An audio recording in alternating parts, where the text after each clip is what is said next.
आज के बच्चों पर अर्धगणपति होने का अवसर था, वो अवसर निकल गया। अब कक्षा 7 के बच्चों पर ये अवसर है अर्धगणपति बनना। कैसे? तो उसके लिए सरकार ने परीक्षा कर रखी है। इस परीक्षा के लिए आवश्यक है कि आप कक्षा 8 में अध्ययन कर रहे हो। कहाँ पर? सरकारी विद्यालय में। तो सरकारी विद्यालय तो कक्षा 8 में आप कहाँ पढ़ोगे? सरकारी। दूसरी शर्त है इसके लिए कक्षा 7 राजकीय विद्यालय से 55% नंबर से उत्तीर्ण होनी चाहिए। यदि SC ST को तो 50% नंबर होने चाहिए। इससे कम है तो परीक्षा नहीं कर सकते, परीक्षा में फॉर्म नहीं भर सकते। तीसरी कंडीशन है माता पिता। सबके माता पिता होते हैं, उसके नहीं भी होते हैं।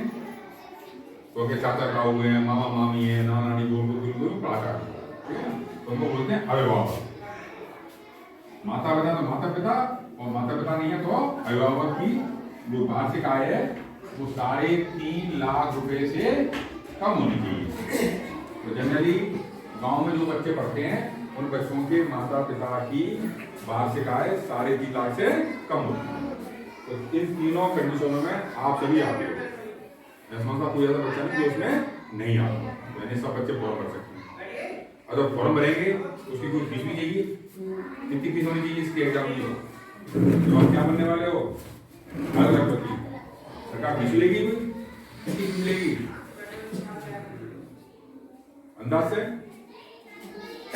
परीक्षा शुल्क कितना होना चाहिए? अंदाज पूछ रहे हैं, नहीं पता कोई बात नहीं है। 1000 रुपए फीस होनी चाहिए इसकी कम से कम, है ना? पर सरकार ने पिछले वर्ष इसकी जो फीस थी वो थी 50 रुपए और 35 रुपए। जनरल बच्चों के लिए 50 रुपए और SC ST के लिए 35। पर सरकार ने देखा कि बच्चे इसको फॉर्म भरने में हिचकिचाते हैं, 50 रुपए कहाँ से लाएं, कैसे इंतजाम करें। तो सरकार ने क्या किया, इस वर्ष से इस शुल्क को हटा दिया। इस शुल्क की आवश्यकता नहीं है। अब तो केवल फॉर्म भरना है। फॉर्म भी कहाँ भरना है? स्कूल में भरना है। स्कूल तो भरने जाना है, फॉर्म आपका यही साल भर फॉर्म भरा जाएगा। तो 2 फोटो लगेंगे आपके और साथ में माफी लगेगी और आधार कार्ड और माता पिता का इनकम का सर्टिफिकेट। तो ये ज़्यादा महंगा कोई काम आराम से उसको फॉर्म को भर सकते हैं। अब जब परीक्षा होगी तो परीक्षा का कोई पेपर होगा। तो परीक्षा में 2 पेपर होते हैं, एक पेपर होता है सेट का, एक पेपर होता है मैथ का। सेट का मतलब शैक्षिक योग्यता परीक्षा। उसमें आपके विज्ञान के प्रश्न होंगे, गणित के होंगे, सामाजिक विज्ञान के होंगे। कौन से कोर्स, कौन सी क्लास के? 6वीं के, 7वीं के, 8वीं के, तो वो पढ़ सकते हैं आराम से। मैथ में आपके मानसिक योग्यता परीक्षा, जैसे चित्र दे दिए, 4 चित्र मतलब कौन सा चित्र लगे, या 3 चित्र दे दिए, 14 चित्र कौन सा बनेगा, इस तरह के प्रश्न आपसे पूछेंगे। या अंक दे दिया आपको 1 3 5 7, अब कौन सा अंक आएगा, या 1 3 5 9, बीच में कौन सा अंक रहेगा। इस प्रकार के प्रश्न आपको पूछेंगे, उसकी तैयारी आप कर सकते हैं। और परीक्षा होगी तो इनमें दोनों ही पेपरों में 90 प्रश्न आते हैं। 90 प्रश्न और प्रत्येक प्रश्न 1 अंक का। और उनको हल करने के लिए 90 मिनट का समय। 90 मिनट कितने हो गए? 180 मिनट, यानी कितने घंटे? 3 1 घंटे 80 मिनट। तो 2 घंटे 60 मिनट, 3 घंटे। कौन सा सीमा है? तो आ गया 1 घंटा 80 मिनट। सब तो नहीं है, सब तो भी सहमत है 1 घंटा 80 मिनट, सही है। तो 2 घंटा 2 घंटे 60 मिनट हो गए। 3 घंटे तो पेपर के हो गए। और पेपर से हल करने से आधे घंटे पहले आपको एग्जाम में बैठना पड़ेगा, यानी 3.5 घंटे का पेपर हो गया। अब सेंटर आपका सेबू भी हो सकता है, धौलपुर हो सकता है, तो सेंटर के आने जाने का समय आपका और केवल 1 दिन जाना है, रोज से जाना नहीं। जब पेपर होते भी आपको जाना है, ठीक है। पर इस पेपर में शर्त है इन दोनों ही पेपर के अंदर कम से कम 36 अंक सरकार देगा उस समय के। फिलहाल आपके 36 अंक दोनों ही पेपर में कम से कम आने चाहिए, तो आप पास माने जाओगे। किसी में कम रहेंगे, 30 रहेंगे तो फेल हो जाओगे। तो कम से कम 36 उनको आपके आने चाहिए, कम से कम। ज़्यादा जितनी हो तो अच्छी बात है। क्यों अच्छी बात है?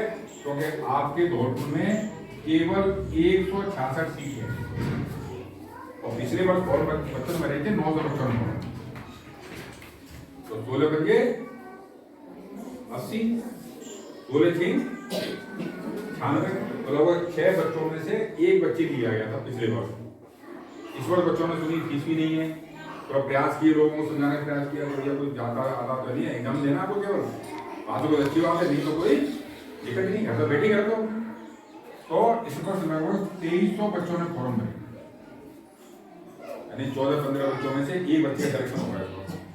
अगले वर्ष जैसा आपको भी पता थी, मैं जहाँ भी आता सब बच्चों को बता के आता हूँ, इस परीक्षा में बच्चों को बैठना चाहिए, कोई खर्चा ज़्यादा है नहीं, खर्चा परीक्षा दे सकते हो, तो हो सकता है अगले वर्ष बच्चे ज़्यादा बढ़ जाए, 4000 हो जाए, 5000 हो जाए, इस हिसाब से क्या होगा, कंपटीशन कैसा हो जाएगा, टफ हो जाएगा। तो उसके लिए तैयारी अभी से करनी है, ये नहीं है एग्जाम आया तो ही पढ़ लेंगे, ऐसा एग्जाम नहीं है। आपको आज से पढ़ाई शुरू कर देंगे, आपको छठे का गणित पढ़ो, छठे का विज्ञान पढ़ो, छठे की सामाजिक ज्ञान पढ़ो, ठीक है ना, अंक सीरीज देखो आप, उसके लिए आप गुरु जी बात कर लेना, तो आपको सारा दर्पण एक वो है अपना, सारा दर्पण पर पिछले वर्ष के प्रश्न पत्र दे रखे हैं कि कैसे कैसे पेपर अब तक आ चुके हैं, उन पेपर से आपको आइडिया मिल जाएगा कि हमको कैसे कैसी तैयारी हमको करनी चाहिए, कैसे प्रश्न आते हैं, कैसे तैयारी हमको करनी चाहिए, ठीक है ना। अब बात रही आप ये सारा काम कर लिया, परीक्षा भी दे ली, पास भी हो गए, लाभ क्या होगा हमको, क्या लाभ होगा इसका? इसका लाभ ये है कि कक्षा 9 से 12 तक कितने वर्ष हो गए? 9 से 12 तक कितने वर्ष हो गए? 3 हो गए, 9, 10, 11 और 12, कितने वर्ष हो गए? 3 हो गए, 9वीं, 10वीं, 11वीं और 12वीं, कितने वर्ष हो गए? 3 हो गए, देखो गिनो, 1 2 3, कितने हो रहे हैं? 4 के 3, ध्यान से देखो, 9वीं, 10वीं, 11वीं और 12वीं, तो आप 3 बता रहे हो,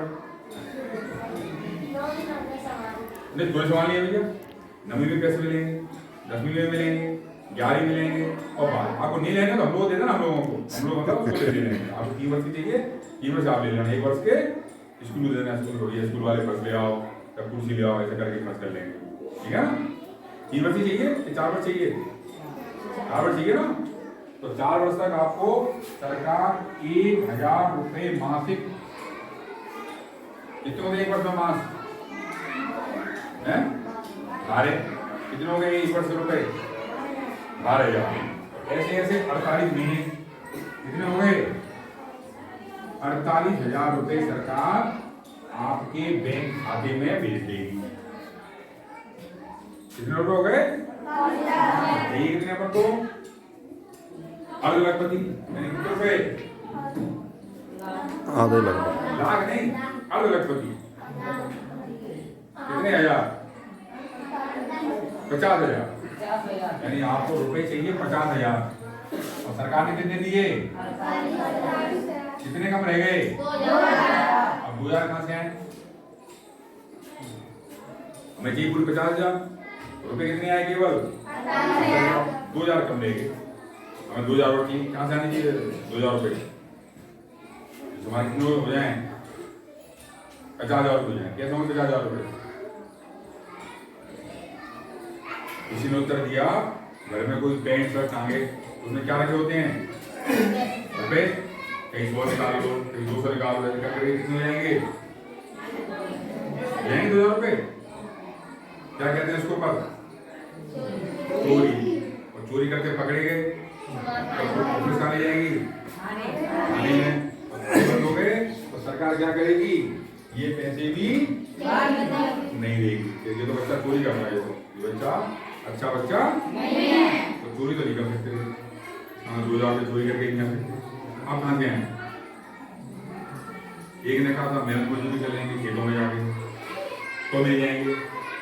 18 वर्ष से कम उम्र में यदि आप कहीं काम करने गए तो जो काम कराएगा ना आपसे वो जेल चला जाएगा, 12 श्रम के आरोप में। तो छोटे बच्चों से काम ही नहीं दे सकते, घर के काम तो कर सकते हैं घर में नहीं कर सकते आप झाड़ू पोछा कह रही मम्मी तो ले जाओ मुझे ले जाओ मम्मी पापा कहें कि झाड़ू पोछा कर लो खेत का काम करे आओ सब्जी ले आओ तो ये बात नहीं है ये तो घर का काम है। पर आप किसी और दूसरे के खेत में जाके काम करो उससे पैसे ले लो तो वो क्या कहलाएगा बाल श्रम अपराध कहलाएगा और उसमें आप नहीं होगा तो वो बेचारा पकड़ा जाएगा। तो हम बाल श्रम भी नहीं कर सकते। अब कहाँ से रुपए हैं क्या करो कहाँ रुपये आ सकते हैं। कुछ दिन पहले हम बोलते करने लगा वैसे भी नवरात्रि आई थी पूजा करते हैं उपवास करते हैं 9 दिन तक फिर 9 दिन तो खाना पीना मिलता है क्या और बच्चे नहीं बनना चाहते क्यों फिर पैसे आएंगे फिर पैसे खर्च करो समस्या है ना। तो जिनको समस्या हो पैसे खर्च करने की वो हम सब गुरुजी को दे देना पैसे मान लेना पैसे आ गए लो आप रख लो हमसे खर्च नहीं किए जा रहे हैं तो खर्च कौन करेगा हम लोग खर्च इसलिए फर्म तो सब कर देना। समस्या ये आएगी पैसे खर्च करने की कहाँ आना पड़ेगा शैम्पू या पसीना हुआ कहाँ जाके पैसे खर्च करने पड़ेंगे यहाँ घर बैठे खर्च तो होंगे नहीं पैसे तो उसमें समस्या आएगी आप लोगों को खर्च करने में। तो क्या करना है बैंक में पैसे आते हैं पैसे हम लोगों को पैसे क्या करने हैं बांटने हैं ठीक है। अब कितने बच्चे फॉर्म भरेंगे अब सब तैयार ठीक है तो अच्छी बात फॉर्म भरते जाओ और पैसे हम सबको दे देंगे ठीक है। जो खर्च नहीं कर पाए खर्च कर सकते हो तो अच्छी बात है कैसे कर सकते हैं अच्छे अच्छे कपड़े पहनो अच्छे अच्छे खाने खाओ फल जैसे आपके आते हैं अमरूद आते हैं केला आते हैं ना फल खाओ आराम से चाउमीन खाओ अच्छी चीज नहीं है अच्छी चीज होती है। चाउमीन खाने वाले इतने बच्चे होते हैं सब कभी कभी पेट का ऑपरेशन होता है फिर वो कान के बाहर निकालते चाउमीन चाउमीन है मैगी है सब कहाँ पर जाते हैं जाके पेट में आँख में जम जाते हैं आप जब ज्यादा जुड़ जाते हैं डॉक्टर पेट फाड़ेगा हाथ काटेगा फिर हाथ में खींच खींच कर उन्होंने खा निकालेगा उसमें 10-20 हज़ार खर्च हो जाएंगे आप लोगों इसलिए चाउमीन मैगी भी खानी चाहिए वरना डॉक्टर क्या हो जाएगा भूखा मर जाएगा डॉक्टर बेचारा खानी नहीं खानी चाहिए क्यों डॉक्टर क्या देगा डॉक्टर बेटा अरे कोई मरीज नहीं हो रहा गाँव में है अच्छा वो तो खानी चाहिए अंडा मांस तो खानी चाहिए कम से कम वो नहीं खानी चाहिए तो अच्छी चीज होती है अंडा मांस तो नहीं होती अच्छी चीज बहुत से खाते हैं मुझसे लोग जैसे जल्दी वो आएगी